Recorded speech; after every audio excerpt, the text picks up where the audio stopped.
Hey guys, welcome back, and today I have the game Aquanox Deep Descent. I'm going to start off by looking over the main menu. It's a standard layout consisting of New Game, Online, Options, Game Credits, and Exit. Going into the options, we have Audio, which has the standard volume controls of different sounds in the game. Video settings will let you adjust the resolution and game graphics. The game supports controllers and mouse keyboard. You can invert the controls in the gameplay options as well as adjust the gamma. Language settings let you change the language, but I don't know if the audio is in another language. The game has online play with co-op story mode and team deathmatch. I saw around 4 maps to play, which allow you to host and you can join others. I didn't see anyone playing, which was a bit odd, but later a game showed up. This was quite confusing for a new game release, and there's not a lot of games being hosted or being played that I can see. Maybe it was on my end. I checked my router, I checked to make sure the firewall was good, and everything panned out, but like I said, later on a game did show up. If the name sounds familiar to you, it's because it has some ties to the last 3 games: Archimedean Dynasty, Aquanox, and Aquanox 2 Revelation. Unlike the other games before it, this one was made possible by a Kickstarter campaign. There were 2,060 backers, which raised $95,979 out of the pledged $75,000 goal. The campaign started in August of 2015 and ran for 24 days. Developed by Digital Arrow and published by THQ Nordic, Aquanox Deep Descent is a first-person underwater vehicle shooter in which you will control a variety of customizable ships to engage in pretty fierce battles in the dystopian deep-sea world of Aqua. I would love to explain how all this comes about, but I'll let the intro to the game set the stage. It gives a little more context and visual clarity. That's what they called this planet once. Piles of dry dirt and rock as far as the eye could see. Towers that touched massive globes of flaming gas. It's hard to believe now. We did what humans always do. We lost everything. All of it the cause of mighty wars. Of our fires spreading across the megacities. What little remaining hope lay in the oceans. Underwater settlements were constructed for mining deep-sea materials, harvesting plankton, and for storing the rich men and women who had allowed themselves to be frozen in cryostasis to wait out the war in decadent slumber. The last day came, and with it, the planet fell into darkness. The surface was rendered inhospitable to all life. What remains of mankind now lives in those stations deep beneath the surface of the sea, born and raised in a world of factions vying for dominance, of dread techno-cultists who would finish the job our ancestors had started. A place of wonders and of terrors. A place that will never again see the light of the sun. This is the world in which you have slept for all these years, just waiting for your time to come again. Kaylin, Nabila, Fedor, Hannah. You will awaken to a world unable to discern friend from foe, unable to see right from wrong. The path set before you will be difficult. A road few want to travel. And even fewer survive. The weight of our mistakes rests solely on your shoulders. But remember, you are not alone. The 4 of you are all that remains of Project Namu. Stay together. Watch each other's backs. The world you knew, the world you left behind, is gone. This is the world of Aqua. Where are we? Hull integrity at 25%. When you start the game, you are being helped by an elder named Ishmael. Ishmael? Ishmael. me Ishmael. Well, it's Ishmael.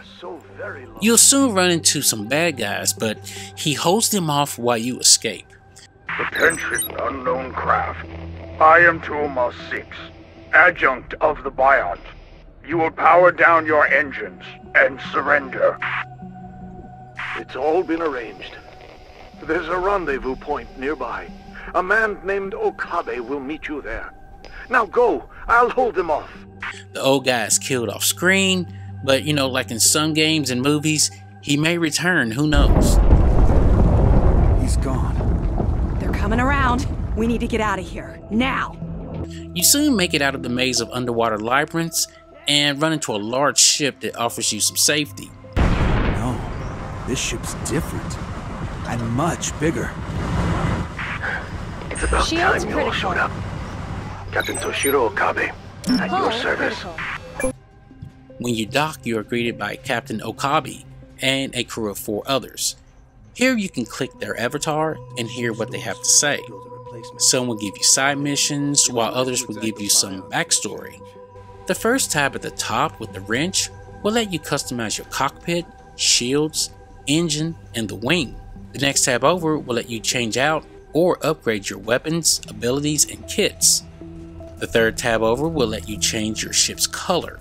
Going back to the main menu after docking, you'll have the trader menu. In here, you can buy and trade commodities that you salvage and find in the ocean. The journal tab will let you keep up with your primary, secondary, and completed quests.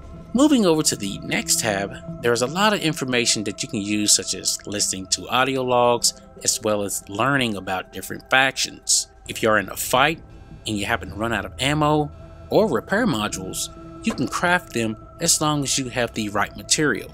So this does have a small basic crafting element in the game. Scanning certain locations will allow you to collect different items that you can sell or use for crafting. You have 2 weapons that can be fired independently or at the same time, and you'll acquire more as you progress through the game. If you happen to get lost, you can launch a beacon that will guide you to the destination. It comes in handy as the waters are murky and there are lots of areas to explore. In my gameplay, I was able to find another location to dock to and trade as well as upgrade my ship. Power down all weaponry, follow your escort vessels, and dock with the station as instructed. Failure to follow any of these orders will be met with immediate force. Captain, do as they say, everyone. Like I said, welcome to the Atlantic Alliance. Here you will find even more info on your quest and side missions. Captain, it's good to finally meet the famous Okabe of the Tupilok. I don't need flattery, Walsh. We'll be taking our payment and be on our way. Payment? We rescued your ship, helped it back to home territory. Our services don't come free. Enemies in the game are mostly in underwater vehicles. Some will have one-liners, while some do not. Hull critical. Hull critical. You scrap either way. Give them all we've got. Yes, even Shield's that. critical. They can really put a hurting on you if they gang up on you, so try to dispatch them as soon as possible. There are also aquatic creatures that will attack you, so be on guard. As for how the game performed, I'm not even going to try and put the numbers down as they vary so much. But when I put the settings on low, it was really smooth, and you know, that's to be expected. In the next video, you can see what I was talking about. And don't forget to take notice of the FPS fluctuation.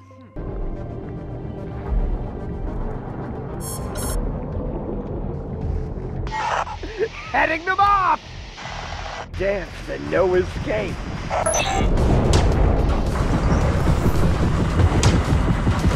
Hull critical. His name? Nemo. I'm looking for Nemo.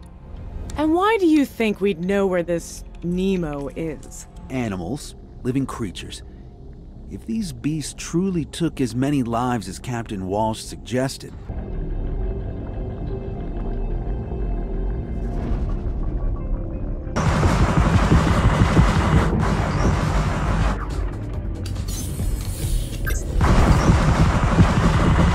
Everyone, take those creatures out!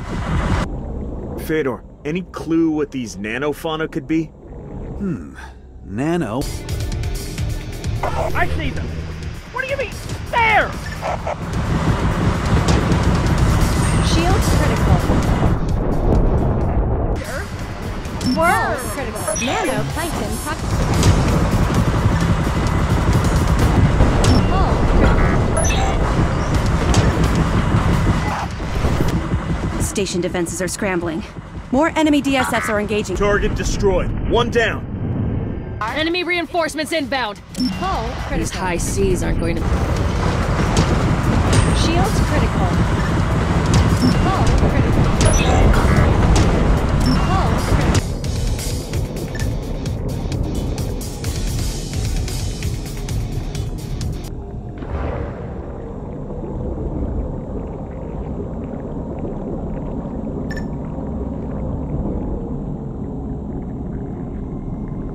Over on Metacritic, it's doing alright.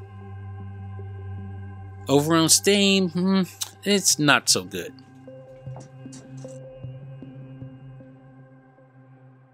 All in all, Aquanox Deep Descent is a decent game for the money. It may be lacking in multiplayer modes as well as a missing community. There are no live cutscenes in the game, only comic book style steals. This doesn't bother me as the story is still pretty interesting, although it's been told before. If you are an Aquanox fan, you may like the game even though it's different from the previous entries. If you are into heavy multiplayer, I would stay away, especially if you're going in wanting to do multiplayer. If you want to play a game that has a decent story, different weapons, as well as, a variety of ships, you may like this. Well, that's all I have for now, and I hope you enjoyed the video. If you like what you see, feel free to like, share, and subscribe, and I'll see you in the next one. Meanpooh, out.